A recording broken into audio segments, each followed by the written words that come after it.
You know what? The first thing I wanted to talk about is profitability, because I've seen a lot of Twitter discourse about this. So now here's a little business 101 for you guys who may not understand it. 100%. Here's how business works. There's a thing called revenue. There are things called costs, and there's a thing called profits.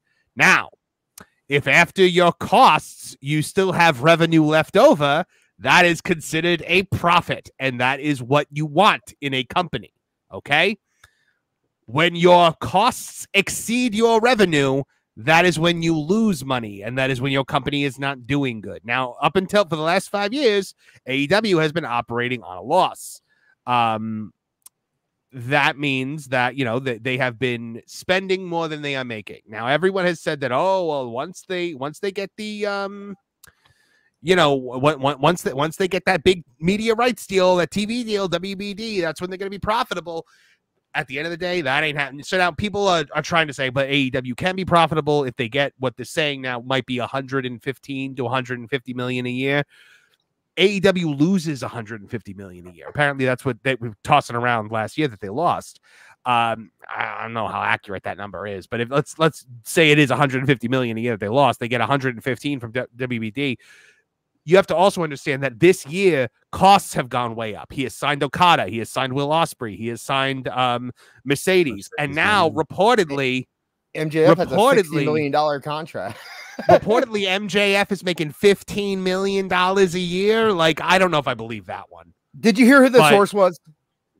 Who was the source on that one? Jonathan Coachman. I believe Coach has some. He literally said, he said, I think he could be making that. Oh, okay. Okay. So it was just that, and then so it was a guy just speculating, and everybody ran with it as the clickbait sites started posting it on Twitter. Yeah, all right. So, all right. For that amount of money, he should have been on last week's Dynamite. Yeah, for real. Wait, was MJF not on Dynamite? Nope, not even promoted. How? Why would he be? Why would he be? Here's how you know he's not making 15 million a year, because Moxley and Jericho and a few other guys have favored nations clauses, so they would be making $15 million a year now. Does Jericho have that too? I knew that Moxley had it. It was supposed to, the talk was that Jericho had it from day one, and Moxley had it from the time his contract ran up when he was holding out against CM Punk. So okay, Jesus. All right. So what needs to happen? Like, Kevin Apollo, you're running this company. You need to pull a profit. You're not getting the big extension, the big, bonus that you thought you were getting from the network. What do you have to do to make this company profitable? You chop your effing payroll. That's for starters. That's it. They have entirely too many wrestlers. Even before you touch on the fact that Tony is not a booker, doesn't know how to book, he's just a match guy. You have so many wrestlers on the roster, it's impossible to really properly showcase anybody who didn't already show up with luster. So the right out the box, you gotta let go a lot of this dead weight. And then he also has to get over this weird thing he has where he loves putting these indie darling goofies on and giving them all this TV time. Because if someone like my dad is old school, like macho, kick the door down. My wrestlers need to be the size of oxen. And when he sees like a Dan Hughes, it's over. You can't. Did you say Dan Hughes? you can't. Do you mean Danhausen? Because is that how you say it? I don't know, and I don't care. So that's how I say it. Listen, you put all these victim weight people on the show, and you have these little effing dweebs running around kicking the shit out of Brian Cage, and you wonder why no one's watching it. Because it's not credible. Then we talked about it the first couple of shows. My daughter's watching NXT UK and then walking and watching Dynamite and immediately asking if that boy's parents know he's getting beaten up on TV. It's the thing that you've always said to me Kev, for years, where you've always been like, it is the person you have to convince is the dad who brought his kids to the show, who's not a fan, who's going to look at a skinny little guy and be like, I could kick that guy's ass. Yep. That's it. Exactly. If I'm sitting on the other side of that rail, I'm going to go and I can whoop this guy's ass without a problem. You have no credibility. Right. That is 100%. It's an aesthetic business. It always has been. It's a throwback to the gladiator games. No one was paying money. No one was going to the circus to see a 120-pound guy fight a lion or another 120-pound guy. They were paying to see jacked up animals chop someone's head off or fight to the death. Fast forward all these years later, again, like you had thousands upon thousands upon thousands of people going into Central Park. I think it was like the last Sunday of the month to watch Gotch fight somebody because it was then. And these weren't like how we look at matches today. These were Roman Greco matches that could have lasted sometimes up to 3.5 hours. Right. It's like people stood there and they were transfixed because these wrestlers are supposed to be larger than life. It's got to go back to the carnival. When they were picking people to pull out into the ring, they weren't looking for the average person.